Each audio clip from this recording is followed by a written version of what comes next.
Welcome back to Just Another Solar Podcast. My name's Nigel Morris. I'll be your host for the day. Thanks for joining us again. Of course, Just Another Solar Podcast brought to you by our friends at Goodwe. Been terrific supporters and sponsors of the show. Yeah, a little shout out. Joining us as usual from under the fence palings, I hear. He's been on the road doing the dirty work. Carl, what have you been up to? It is cold in Melbourne. It is really, really cold. Nige desperately tried to avoid the weather report, but no Look, dice. Yesterday, I think the fog lifted at midday. So as soon as the temperature drops outside and the cold water temperature drops, hot water services fail everywhere. It's heat pump season for Carl. So it's heat pump season. And anytime like someone calls me up and says, hey, I've got a super steep driveway or I've got to pick one up and roll it under a fence or whatever, then I'm in the car and I'm helping out. Are you the best heat pump support guy in the country, Carl? I think you might be. There aren't a lot of people who would jump in the car and go and help an installer like that. Good on you, mate. Turns out the hardjacker is actually fighting people that think that the 3 hours of free power is enough to run a hot water service for 4 people in Victoria or New South Wales or South Australia in winter. Just can't do it. I'm gonna bring us back to that because that's been my life in my spare time this week. Is going, oh my goodness, 3 hours of free power's coming. What can I get for my money, and what kind of deals are out there, and what do I need to do? And I want to answer that question. Jess McPherson is here as well. Young Jess from the TikToks based in Adelaide. We won't hold that against you. How are you? I'm good. A busy little bee. There's a lot going on. Things have slowed down a little bit on the lead side of things, but it's just, I don't know, you find ways to fill the time. I feel busier than ever. Is that what leads are down? I'm seeing that in some of the stats, and we're seeing some of the numbers start to roll through, showing the impact of the May change as well. Mm-hmm. Smaller batteries and all that kind of stuff. Still pretty strong out there, from what I gather. Though you're on the coalface of it, though, Jess. You know, are you just spinning your wheels with lots of noise now and less people willing to buy, or what? I don't think so. It's slowed down a little bit. There's a lot of education that needs to happen around, what's actually changed with the rebate. There were a lot of high pressure, fear-based sales tactics in the last little stretch of, pre-May 1st. Yep. And so I think a lot of people are surprised to hear that it's even still around. So as we overcome that, I think things will level back out. But I don't know, it slowed down a little bit, in the sense that everything was dialed up to 11 and now it's come back down a bit closer to normal. But 10.9. Yeah. I got a phone call from a customer yesterday, said they'd done their biggest sale ever at $65,000. So good on them. Congrats to them. Stomper system. That's a lot of money. Well, especially depending on what they've used, because a lot of products have dropped their prices. So, the amount of, if your margins are all percentages, which I think a lot is how a lot of people do it, means you sort of got to sell more and install more to keep the numbers as they are, which is nice if you can do it. But, realistically, things are going to, again, come down to 10.9 instead of 11. But I don't know, the average size of batteries that I'm recommending isn't that much smaller than what it was before. But I guess there you go. I guess the difference is I wasn't telling people to get 50 kilowatt hour batteries when they didn't need them beforehand either. So I did see the stats. I saw Carl Binning from the Clean Energy Regulator was quoted today in Renew Economy as saying we've surpassed the 430,000 home battery mark now, 12.5 gigawatt hours, people. That's a truckload. What were we measuring in? MCGs or whatever? How many are we at now? Football fields. Carl will have that in for us in 60 seconds. I'll tell you what, though, there was a thing on the ABC about AI and building data centres in Australia. And apparently big tech wants 5 gigawatts right now and 20 gigawatts soon. As firmed renewables. So firmed means a shitload more batteries. It's so true. I couldn't work out for a little while there why data centers kept being mentioned everywhere when you talked about big energy and the NEM. And then I dug into a report a month or so ago and went, oh my goodness, the forecasts for energy consumption of data centers is prodigious. It's like 15 or 20% of national supply or some crazy. I No, don't think they're that's talking it, but about an increase of huge. Australia's generation capacity to meet that demand of Yes. 60%. Yeah, there you go. There you go. 60% more generation capacity than we have now, and the plan is to, bring Australia along with it. Cheapest generation's renewables. Yeah, maybe our new sales strategy for the solar energy market would be we all just have to use Chat GPT a lot more in every part of our life, drive demand up for data centers. They'll build more data centers. There'll be more bids for renewables. We all win. I'm just waiting for it Is to that be the plan? better, waiting for it to be better. It's a tool. It's got some you uses. can keep telling it 1 + 1 = 4, and eventually it tells you that 1 + 1 = 4. Yeah. So it ain't that smart. Yeah. Well, speaking of news, we have got some good news. Tell me. To look at. So I saw this on a couple of the like Facebook groups around. I think this was 1,000% renewables. Shout out to them. I actually really enjoy their content. Yeah, it's but really I've good. seen it elsewhere as well. So what this is showing is April 2025 versus April 2026. And it's showing our classic duck curve that we're nice and used to seeing, with our demand sort of a little spike in the morning, pretty low throughout the day, and then peaking back up in the evening. And it's showing that last year batteries contributed a bit, batteries on VPPs or wholesale or whatever of the like, contributing towards that peak. And that the gas in the orange and the blue is mid-merit and peaking gas. And it's a big chunk of that load. Huge chunk. Yeah. And when we look at this year, so just literally just a year, and showing and really it's half a year's worth of battery installs, because July is when we got started, right? with this home battery scheme, and the yellow is pretty well the entire morning peak and 3/4 of the of the afternoon. I mean, you'll be able to see it. So we've hopefully. wiped out all of the profits of all of the generators and the retailers. Yeah, Let's go. everyone's going to But go broke. just incredible. I saw something similar. Anthony Bennett from Solar Quotes posted, and I think it was from NemWatch as well, another cool page, but showing that in the last 12 months, energy discharge from utility batteries was greater than the total generation from peaking gas turbines, OCGT gas turbines, which is incredible. The lines crossed. OCGT. You remember Ghostbusters? The lines crossed, right? Yeah. We've Cycle. now surpassed gas. It's wild. It's Yeah. wild. Open cycle gas turbines, basically Oh, like thank a you. jet engine that feeds or that drives an airliner, except there's a generator on the other end. The more complicated ones can harvest a fair bit more energy, but they're more expensive to build. So for a peaker, it doesn't matter.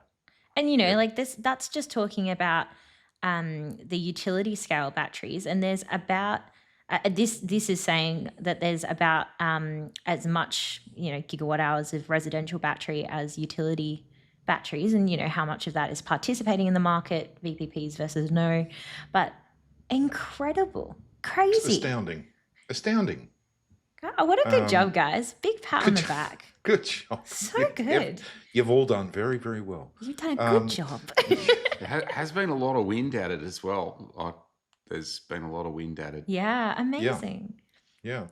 I tell you, though, it's interesting times because, as Carl mentioned earlier, the temperatures dropped dramatically across the country recently. We had a cold snap that went through for a week and a half. We got the heaters out for the first time this year and went, we've got to warm the house up a little bit. And my south array, because as you know, I've got a north array and a south array, and my south array pretty much said, I'm giving up. I'm having a little nap. Sun's pretty low on the horizon now, mate. You got to. Sun's pretty low. So, suddenly I'm noticing, some challenges with my system that I've got to address, and with our consumption patterns that I've got to address. And then lo and behold, in only, about 2 weeks' time, Solar Sharer kicks off the 3 hours of free power. And so here's me with my brain ticking over, trying to be like a consumer and go, so my hot water's my major load. I couldn't put a heat pump in, as we've addressed in previous episodes. Sorry, Carl. So I'm stuck with this massive hot water load that comes on when we need it. And I clearly need to shift that to the middle of the day. So now I'm doing the sums and going, well, my battery needs a top up. My hot water needs, I've only got 24 kilowatt hours available in the Solar Sharer deal. So I get on the phone and I ring around. I ring my retail. I contacted my retail. They said, yeah, 24 hours. You can get it from July 1. I thought, I might just test them. So I rang another retailer, contacted another retailer and said, what have you got? And they came back to me pretty quick and went, we'll give you 50 kilowatt hours. Oh. You can have 50, no problem at all. The other deal numbers were pretty similar. Going to need another Harley. So I charge the Harley, charge the batteries. I could charge both my batteries and my hot water system and the Harley. Not from flat, but I can top the Harley up as well. But you got single phase power, Nige? I do. Yeah. So 14 kilowatts is pretty much it for continuous. Yeah. That's right. So look, I don't need all of that, but what it highlighted is that now that the Solar Share offers officially only a couple of weeks away, but as you've highlighted, there are others out there that are already offering deals. This deal's available to me today. I could sign up today. Don't know why I haven't really. You know what I realized only in helping a customer, because it's available here in Adelaide already with the right people. You've already got it, yeah? A couple of retailers have got it on offer already. I'm using it at my house. I'm definitely got a couple of customers, because my beautiful 8 kilowatt system is all I could squeeze on my roof. And is she not charging my 20 kilowatt hour battery? She ain't doing shit. She's doing her best. But that's the beauty of this, right? When I originally designed the system, I was happy to buy that power at 20 odd cents, and now I can get it for free. It's brilliant. It's like, where's the complaint there? But what I didn't realize, and I don't know if everything is going to do this, shout out to the people who have thought about this so far, but I was setting up time of use for a client of mine, and their battery has said, well, if the power is going to be free in the middle of the day, I'm just going to let you purchase your power at that time, and I'm just not going to work any harder than I need to. Mm-hmm. And so that's less cycles on your battery because it knows the power's free. You may as well grab it from the grid. Mm-hmm. Amazing. Yeah, so I just never thought about that. Best scenario is to not have the battery charge any other time. So there's no point having a full battery at 11 o'clock because it's already full. I can't charge it. I want it to not charge all the other times, only discharge, and only charge in the 3 hours or 4 hours or whatever you. I'm talking about load though, like just the house load during those 3 hours. It still has to be able to back off so that you don't trip your main breaker. Yes, this is true. This is true. Sure. Yes, this is true. We don't. What you're both describing is how interesting this gets now, right? Yeah, it's great. It's awesome. It's got me going, I need an automated control system for my hot water system now. Don't have that in my package. I've got a good, nice package that I'm very happy with, but I don't have that in it. And I need to do that. I need to take control of these things. I don't want to mess around. I just want to set them up, make sure they're in the right functionality, doing the right thing. I've got to reprogram my inverter and battery to get that to change its behavior and be able to visualize that, which I'm working on. So, yeah, it's a thing, right? But there's a lot at stake. I'm kicking off a couple of hobbies, railgun and a high-powered laser for shooting down drones. Both of those are going to use lots and lots of electricity. Right. So the 3 hours of power, you're going to use it up on that stuff, okay? Turns out that these are things that people have been working on for ages, but obviously they weren't getting free power, so they weren't really motivated. They weren't serious enough, right? I'm going to be honest. Okay. When I think about things that I could do, especially that I could call a hobby that maybe use electricity, that's not what comes to mind for me. Tony Sieber talked about this, though. Tony Sieber said, hey, when you've got an abundance of clean, green, free energy, people find new ways of using it and making money out of it. So we know that energy or a lack of energy equals poverty.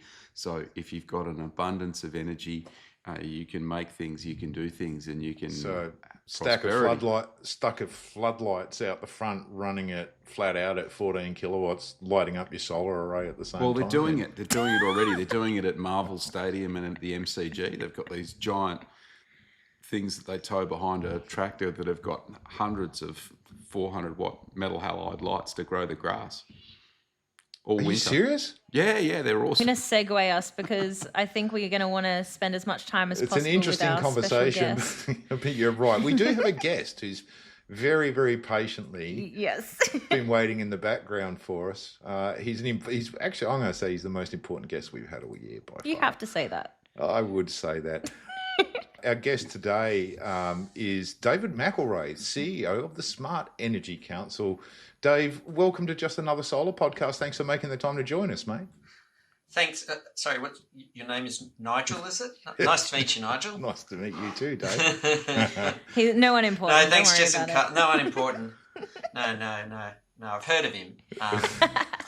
But no, thanks, Jess. I'm trying to find I try and get the guest to, look like someone. I'm thinking you look like one of the Beatles.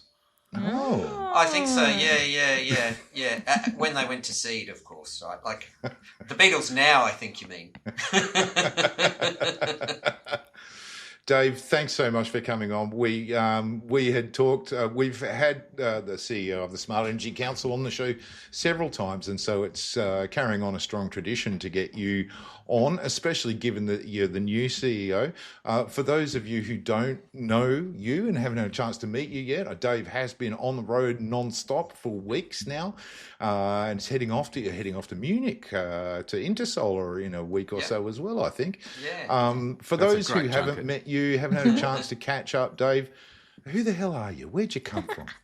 Well, I've had the pleasure of working with Nige for the last sort of 9 months since Nigel came on board at the Smart Energy Council. So I've been the last 12 months been at the Smart Energy Council doing the policy and advocacy work alongside Nigel, leading sort of our membership engagement and sales and events and marketing. So that's where I've been before being appointed the CEO. And before that, I worked in government.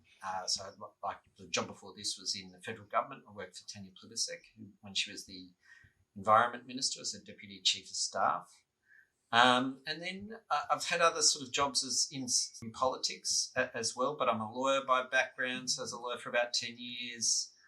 I've run sort of large not-for-profits, worked with Australian Institute of Company Directors for a while. So I've got a reasonably broad background, adjacent to energy, but definitely not. I wouldn't say I'm an expert in energy. I did do quite a bit in the last term, but energy is something that I don't have the depth of the three of you. So that's why I have to listen to podcasts like this to really learn what's going on. So, but also I have Nigel. Well, I think the minister mentioned himself that it was his favourite podcast when he came on in the last episode, actually. You did. Okay, shout out to Chris Bowen. I know you're listening. Yeah, that's right. So that's your background, Dave, and certainly working alongside you, it's a perfect and valuable background for the role. So good on you, mate, and thanks for all your hard work. Where are you up to now? You've come into the role. You've got your boots under the desk. You've been there for quite a while. It's been a nice transition period, if I may say so myself. What are you angling for, Nige? Are you looking for a promotion or something? What's going on here? You got a pretty good gig, mate. Yeah. Oh, no. So we're going... The flattery. This is an annual review, right? This is where we start talking about word count again. Why don't you guys take over from here and hit Dave with some relevant questions? If you were sitting somewhere saying, "Dave, come on, I'll buy you a beer. Tell me what life's been like since you started at the SEC," and I'll leave it to you. Oh, poor Nigel. He loves it. I'll and Jess and Carl just jump in, but look, you guys just talking about it's obviously incredibly busy time, and there's just so much going on, particularly in consumer energy and distributed energy, right? But there's just all aspects. But it's been such a busy time, and it's been a crossover from the 1 May, and I think we're all a bit concerned about what would happen in 1 May. So I've been out chatting to people, including, I think, your sponsor.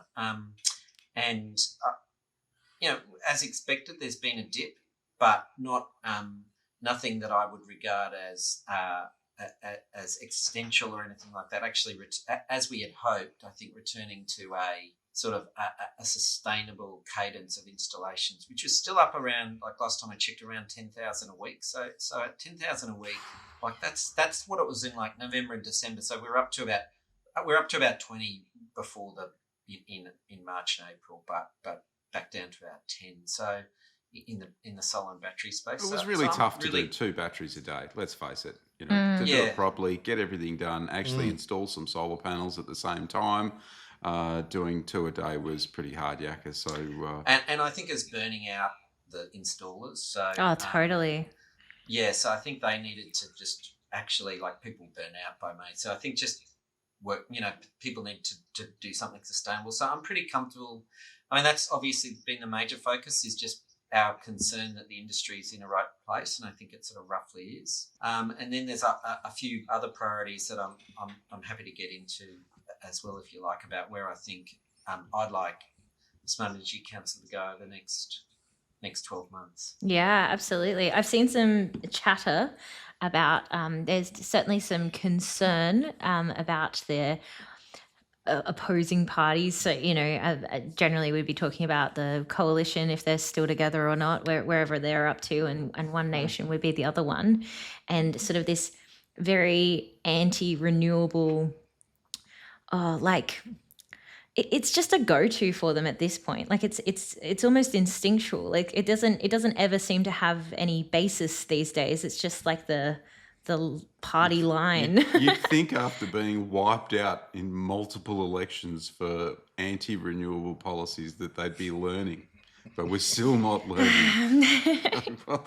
These people are nuts. And I think you've got to distinguish too between the state governments and federal government. So we've got a state election coming up in Victoria this year, and a New South Wales election next year. And I think I'd like to think that the opposition parties in the state level are not as anti-renewable as they are federally and as they are in Queensland. So there's a little bit less risk, I think. And for example, the Victorian opposition minister is got a pretty strong pro-commercial industrial solar policy. So there's some good signs there. But federally, you're right. It is just remains the same issue.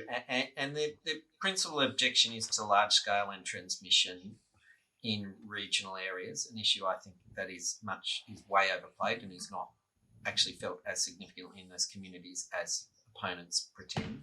But I've been a bit concerned that they came out a little bit against the Cheap Home Battery Program, which has just been an unqualified success in my view. It's more than 10 gigawatts of energy. We're approaching 500,000 homes. It's brought down power prices and it's brought down emissions. Like, what's not to love? So it's everything that it's done has been good. So that was really disappointing when they came out against that a week or two ago, and I'll be looking to engage with them on that, because I think that should, it's going to be hard to talk them into supporting wind farms, but I get that they've got an ideological position there, but I think solar and batteries in houses and businesses should be something that should just. I cannot see where the objection would lie, particularly since many of them have it themselves. It's a great point, Dave. I mean, I'd love to have a 6 megawatt wind turbine in my backyard. It just won't fit. Council might have some issues. You'd have to dodge it when you're shooting down your drones. There's lots of things. With your lasers. At the battery dump. Yeah. Sorry, Dave. Running jokes. Carl's got all sorts of schemes going on in the background. Well, I reckon that'll be interesting to power the space lasers or whatever that is. Yeah. Yeah, that's it. Better to do that than draw down from the grid. Dave, let me throw you a question which I'm sure lots of members and non-members of the Smart Energy Council would love to know. And what's big on the agenda? You have to be across the whole organisation, so there's an awful lot going on, but I know you're really driving super hard the advocacy team and tuning in a great new team that we've got, actually. What are the big issues? Well, I mean, I've already touched on what is our most important issue to me, and I think to you as well, Nige, which is consumer energy, which is, as we all see, is in this incredible growth phase and just helping to manage that. And I think got a bit of an interest in driving a quality agenda in that. I think, I've said this, like batteries are becoming like fridges or washing machines. Every home is going to have one. And so it's about having a sustainable quality industry that is just part of everyday Australians' lives. So I think that's the number one priority. The second priority for me is commercial and industrial. The middle. We just haven't been able to crack that nut, and I think there's a whole lot of people of goodwill, including governments, that want to. So that's a real focus for me, is how do we, and there's a number of barriers. I think there's regulatory barriers, there's barriers with the way that it works in with networks and network connections. Really, we've had some great success in SA with the small business grants that they've done a couple of times in a row now. It's been excellent for industry and for those businesses. And Vic trialled something as well, like extending the rebate scheme a bit, but we just haven't quite cracked it. So there's a good report I'd recommend IEFA did this week that people might want to go out and Google on this topic, which we worked with them on at least. We'll have some research coming out soon. There's a whole lot of people working on it. Interestingly, hot water is still 16 million tonnes of CO2 that goes up the chimney, which is more than half of Australia's biggest emitters emissions, AGL 30 million. Yeah, right. So there's still a massive opportunity there. And I tell people, hey, if you want to keep driving the bulldozer and putting up wind turbines, keep putting in electric hot water services. Sort of a bit on what we were talking about just before we brought you in. How do you feel people are going with running sustainably? I think a lot of people are riding a bit of a high in terms of their revenue turnovers especially have been really big, and they've been trying to scale up so that they can meet the demand of installation. And, I think it's one of those ones where doing that sustainably and also looking at a bit of a dip in the numbers is a bit of a balancing act at the best of times. How are you guys? What are you guys hearing about that? So there's definitely been a dip. So I think people are going to go backwards. But so my hope is, and it's still a bit of we're only just really into June, and it was a bit messy around the 1 of May. Like I think a lot of installers went off on leave, and I also think things like when you look at battery size, it dropped from sort of average of 40 to 20. But my instinct as well is that people, that installers were sort of getting all their big ones in before the break, and probably if you were around. Oh, definitely. So I think the numbers are a bit choppy, is what I'm trying to say. So we'll need to wait a little time. But my hope is, and my instinct at the moment is that it will level out to something that is broadly sustainable and still very, I think, profitable.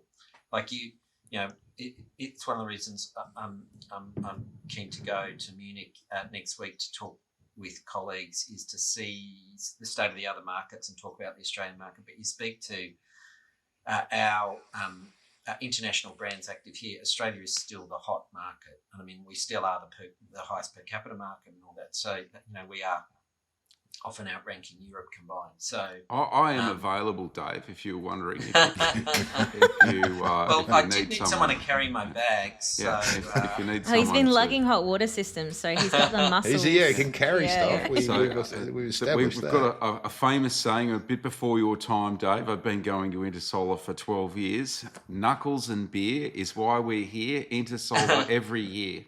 I haven't been for the last 6 years. Still waiting for someone to. It is the tagline. Get me to carry their bags, but I won't promise that I'll smuggle your pork knuckle back through customs, though. Pork knuckle, yeah. and it has to go with a beer. There's a lot of fat there. Don't eat it all; you'll explode. Yeah. Well, I'm looking forward to it, but it's good chance. One of the things, like the commercial industrial, for example. That's an issue that's not an Australian problem. It's a global problem, and I know that some US states have got different methods they're trialling for it, and so that's one of the benefits of going, is to engage with other jurisdictions that have similar issues, how are they dealing with it? Like, what can we learn from them? And also, what can we teach them, which I think is part of our obligation as a leading solar country. It's definitely on the agenda when you're on the dance floor at 089. It's definitely the thing that you want to talk about. Absolutely. I can assure you that will not be occurring. For their sake and mine. Maybe the chicken dance or something, right? Dave, don't pay any attention to Carl.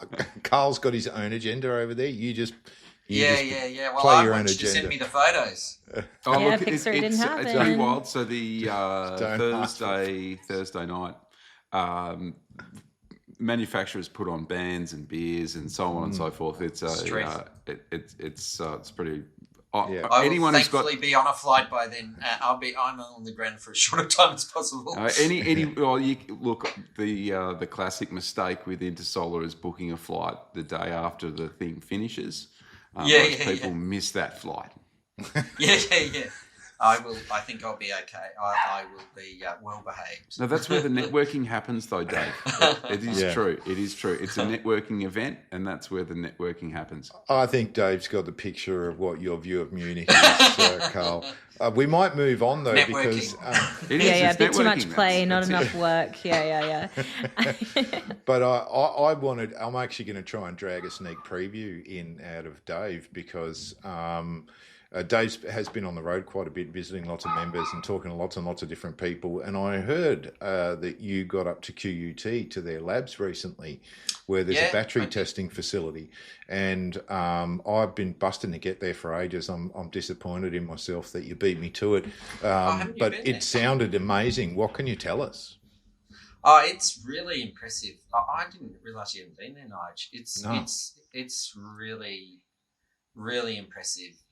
What they're able to do there. I think both in terms of pure research, but largely they're providing commercial services to people. And what I hadn't realised actually how close we were therefore to having an Australian battery testing facility. Like it wouldn't actually take much, I think, to turn them into that, which much needed. So desperately needed. Like really needed from our domestic manufacturers. So the difficulties they have in getting, like the disadvantage that we put our domestic manufacturers at and OEMs at. Nige, we've got 400,000.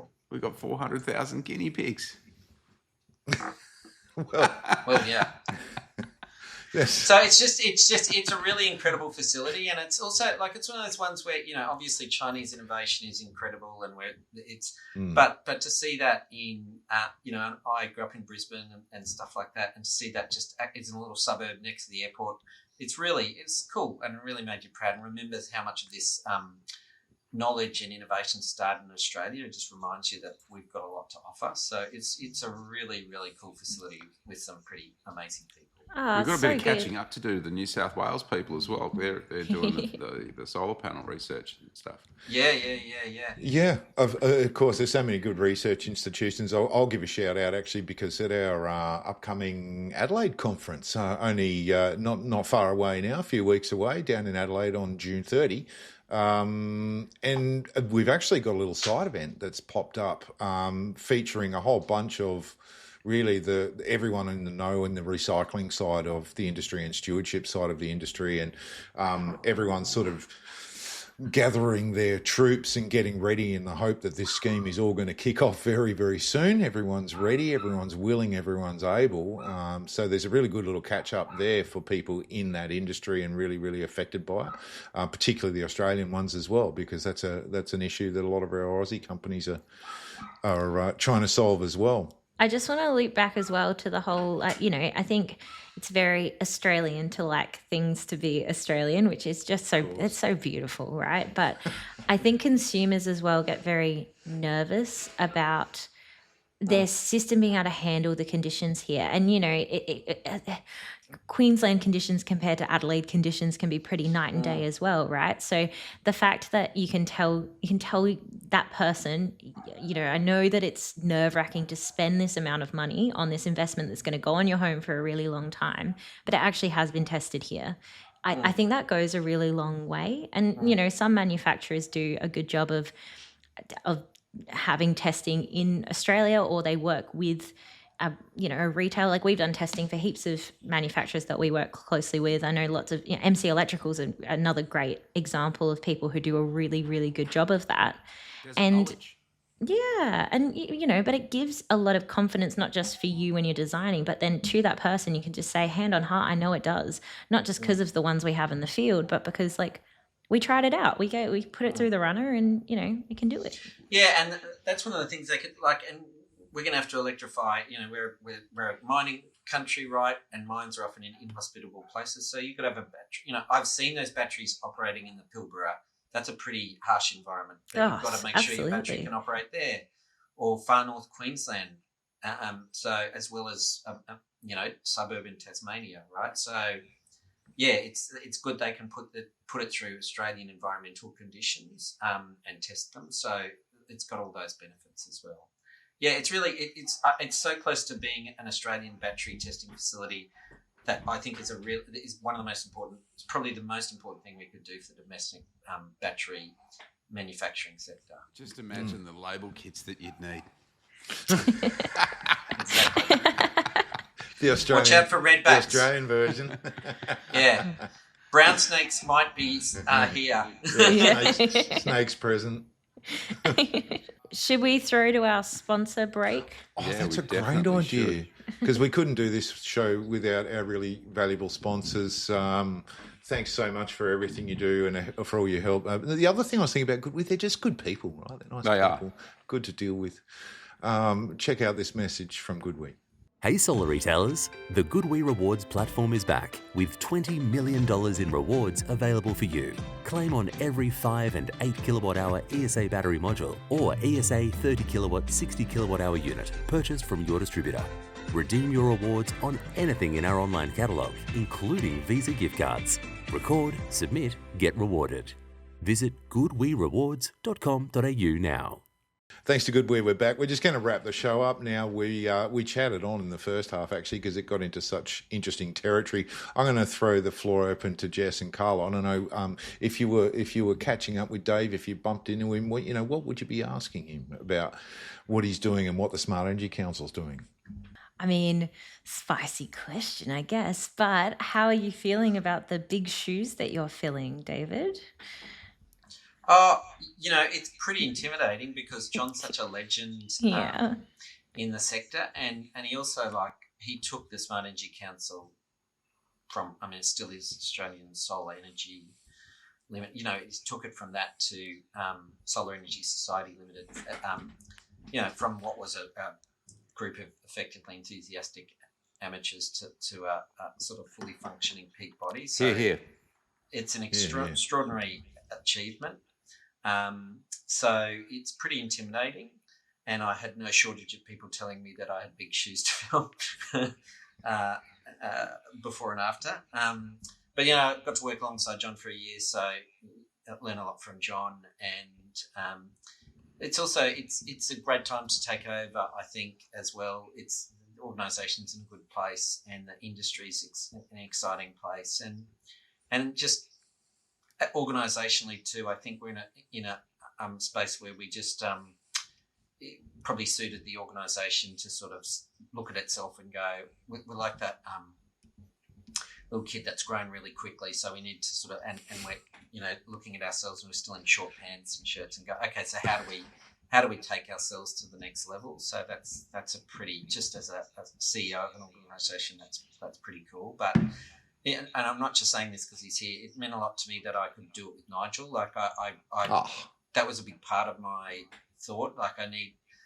You're only as good as the people, especially the core people in your team. And I literally don't work more closely with anyone than Nigel. I'm on the phone to him all day, every day. So he's we're sort of, it's the Nigel and Dave show. So it's really cool to have someone of his his knowledge and experience, but like character as well.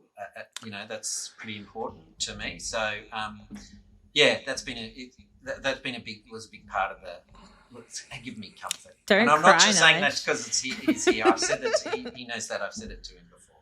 Yeah, I mean, I'm not surprised, Dave. I mean, let's face it, he's a bikie. Exactly. Hey, I have many Can you skills tell him other than motorcycles. Yeah. There's a car sitting out the front looking very suspicious. I mean, I do live sort of in Western Sydney, so. No, it's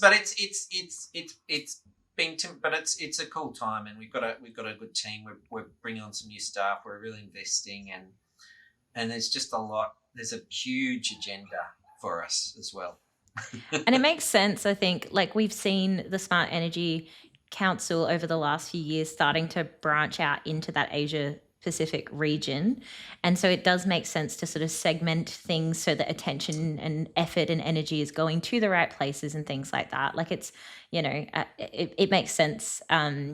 I like your analogy in terms of, making sure your clothes fit and stuff first and building it out. And that's right. And international stuff is important. And I think, we're also climate is one of our focuses. We're a charity.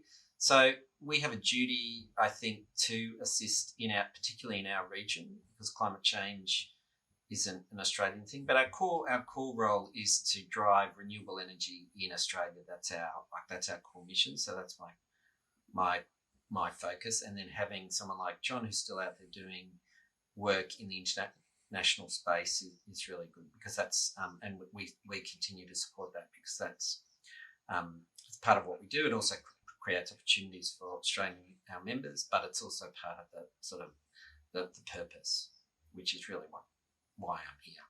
So much to do.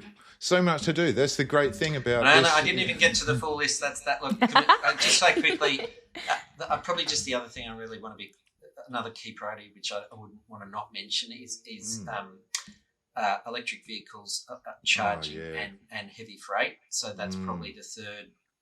And then large scale and all that still is, we've got large scale and that remains a priority, but just that would be the other one I think I just want to call out, where we really put heavy freight on the map. We did this conference, Freight Forward, a couple of months ago. Then the energy crisis hit.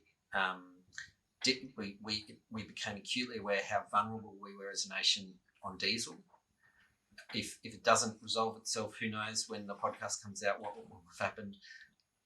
We'll get even more aware of that. But we have a real challenge around heavy freight, and we're still not quite there on electric vehicles, and we're definitely not there on charging infrastructure, both for sort of light passenger vehicles and for heavy vehicles. So that's a huge focus as well. So it's a big agenda. You make a really good point in terms of how quickly we went from, nobody's really too worried about it. Like, all the drama's happening all the way over there, we're not really involved, to very quickly it was a big issue for everyone, regardless of your stance on renewables or your stance on anything. Everyone was affected.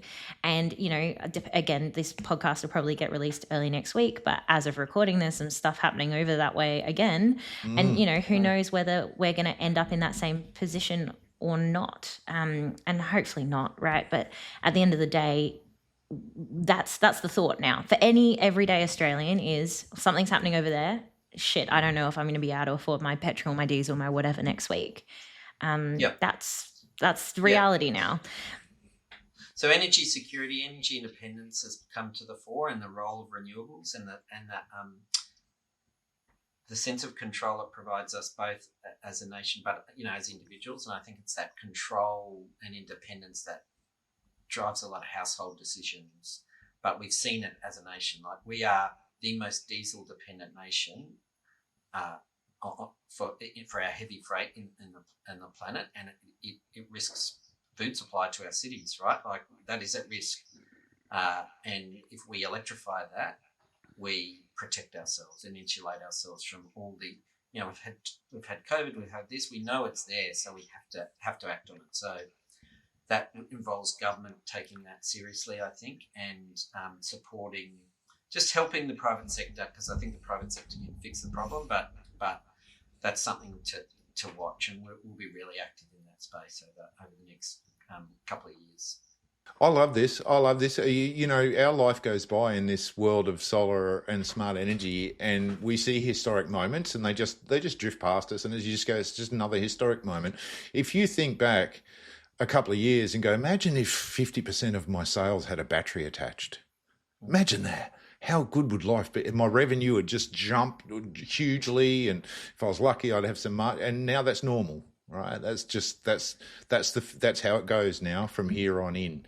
And you know, you bring in heavy transport, and you know, when I was in China, I was lucky enough to see bi-directional heavy transport at solar-powered EV charging stations that were synchronized as a VPP powering half a city. That's not science fiction. That's real. So, you know, that kind of technology is only down the road for us now once we get moving on heavy vehicle electrification as well. And we could build them in Australia, at least a significant We could. assembly in Australia, right? We and could. retrofit here. Like, it's also jobs here. It's Do a really good news story. This is maybe a bit left of field, but do you guys have much thought on, like, you know, in terms of, we talked earlier and we joked about bloody space lasers and whatever, but we talked about, you know, when there is the abundance of energy, people will find ways to use it. And I know people talked a bit about like green hydrogen and green steel in particular. Is it much of a focus for you guys, or? Yep. So definitely, so that particularly, I mean, green hydrogen's obviously hit some problems, and I think there's some technical issues that probably people realise they needed to solve. But green steel, I think, is really, it's real, and it just needs to happen in Western Australia. And probably the first step is reversing. At the moment, diesel fuel is subsidised by the federal government. So you had the big iron ore, miners, which is principally Fortescue, Rio, and BHP, make a significant amount of money from using diesel fuel and are strongly disincentivised from reducing that. So, like, as long as that's there, as long as the federal government gives them money, and it's, you know, $10 billion or something, they're not. And they're moaning about the money for the home battery scheme, and they're giving that out for bloody diesel. They're giving money to import diesel, which we can't get to not electrify. Now, Fortescue are doing it differently, and Andrew Forrest gave a pretty wild speech. It was no hold barred speech at our conference. So crazy. Interview him afterwards, but so that's the first step. We've got to get the mining electrified, and then once we do that, if we build that sufficient power there, I think there's no reason why we can't at least do the next phase of refining. There was a large expose on the ABC about how BHP has basically rolled over on all of the things that they said that they were going to do, and they said that it was all too hard. Meanwhile, Twiggy's doing it. Yeah. They're doing it, and it's costing him money, but he's doing it.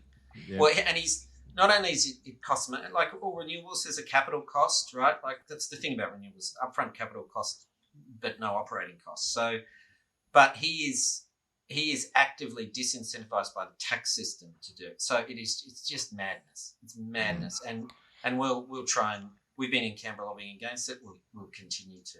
So do we feel like with the struggle that, you know, like there's been a lot of very popular opinion about taxing the gas industry in general? You know, this 30% number has been thrown around a fair bit. Do we feel like it's a bit ambitious to be thinking that, you know, they're going to drop the incentivization for diesel usage when they won't even, you know, there's not much room for entertaining the gas taxation? Does that make sense? Yeah, no, it does.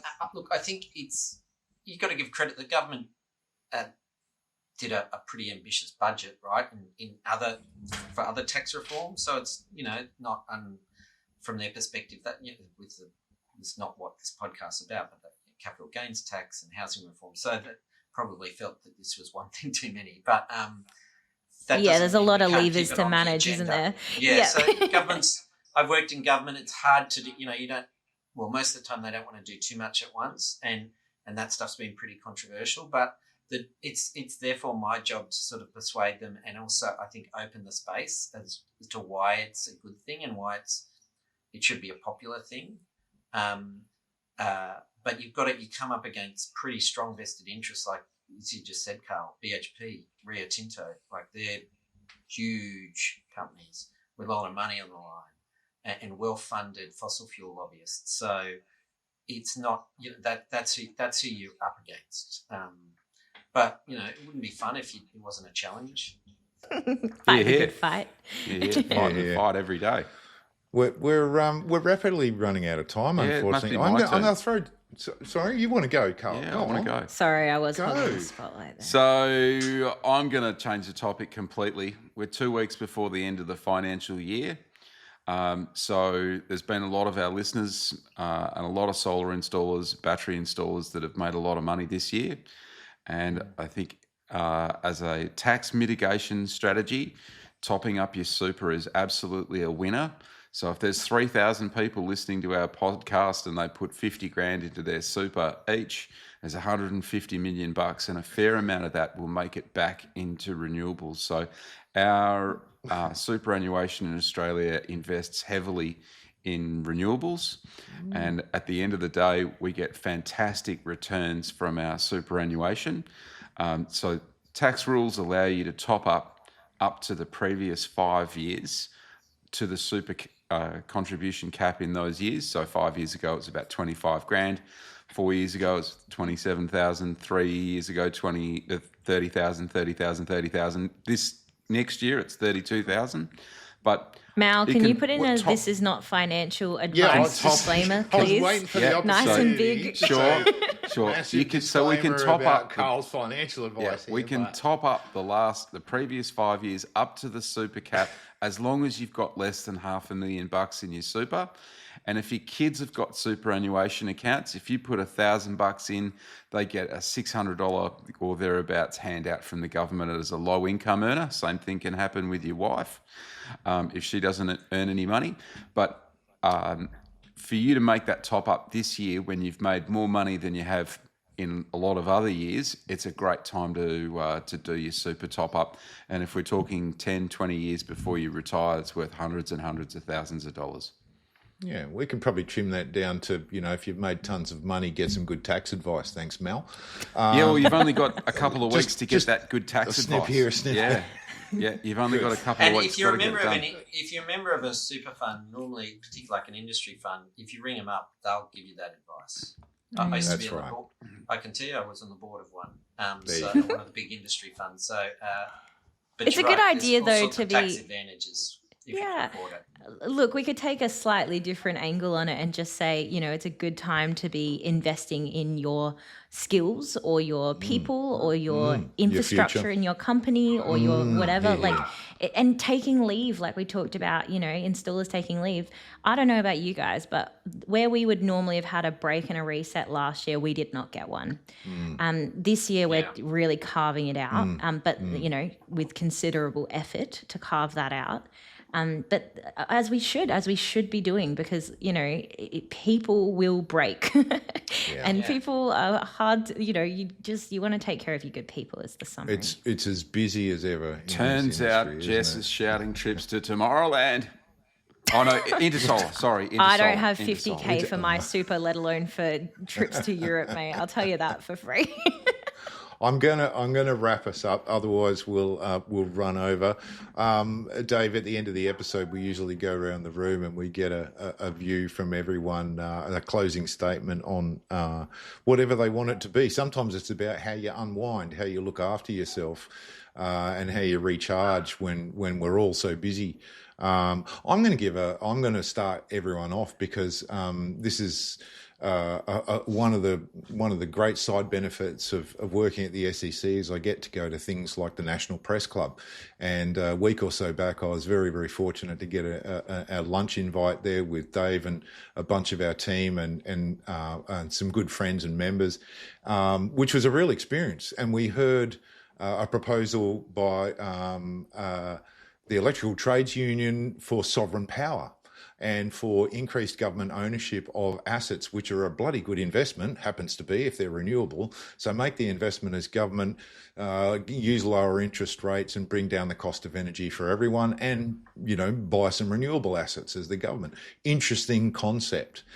So that was a highlight for me of this week. Thanks for taking me to the press club, Dave. I really appreciate the opportunity. Next night, you'll be in the Qantas Club, mate.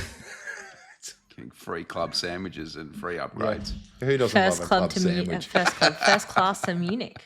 To our guest, Dave, closing statements from you. How do you unwind, mate? What do you do to look after yourself? There's not a lot of that going on at the moment because it's only week 4, so it hasn't been much of a chance. But I just like a bit like you. I'm a bit of a family guy, so I've been actually away a bit. My daughter's in the other room, so I'll go say hi to her. She's just come home from school.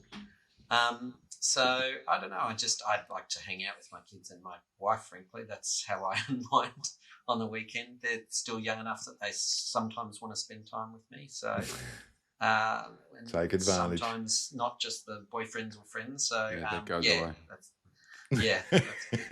I'll get my other shout out. I had a really interesting. I went to a round table this week in Melbourne that the Lord Mayor of Melbourne, Nick Rees, put on on data centres, and it was really interesting to be in the room with some of the data centre people who I actually hadn't had a chance to meet with before and talk about what the impact of that's going to be on a range of topics, but obviously particularly on energy. So I actually hadn't got to hear from them firsthand, so I really it was useful to hear their perspective. I didn't always agree, but it was useful to hear. Nice wrap up. Jess McPherson, what about you? Oh, I think I've had plenty of mic time today. I think I've mostly gotten it all out of me, but just my usual, my usual take care of yourself, take care of your people. And I think as well, it's a good opportunity to make sure you're not cutting corners. I think we hold ourselves to a very high standard, but when you're dealing with a high quantity of people, sometimes things do start to slip a little bit. And I think it's a good chance for us to, take a deep breath in, check your processes, check your checklist, just make sure that you're giving a service that you're really proud of. And I think giving a good quote is a good service. If you're not charging for it or whatever, but giving a good consultation is a good service to be providing and to be proud of. Good job, Jess. We're all very proud of you. Oh, thanks. And it's so true. Like my friends, when you talk to people who want to buy solar, my cousin wants a new system, and putting him onto someone who I know is just going to come in and give him the simple facts, be trustworthy, be highly, highly professional, be really competent and just pin it, nail it for him. That is a skill. I'm going to wrap us up. Dave, thanks so much for joining us. Really good to see you. This is the longest chat we've managed to have in a few days. We've both been so busy. It's been good catch up. It's been good. Have we just been like flies on the wall for a normal meeting for you guys? Is that basically what it's just normally us just Zoom praising call. each other. Yeah. That's pretty much it. Nigel is usually on the phone to the other people in his chapter. Yeah. Thanks, everyone, for joining us again. Give us a like, give us a share, and we will talk to you next time.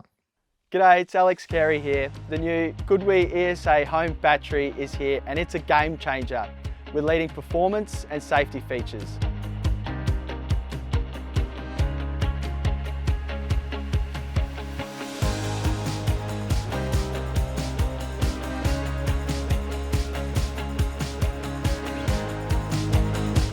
The GoodWe ESA series is available now. Visit goodwe.com.au for more information.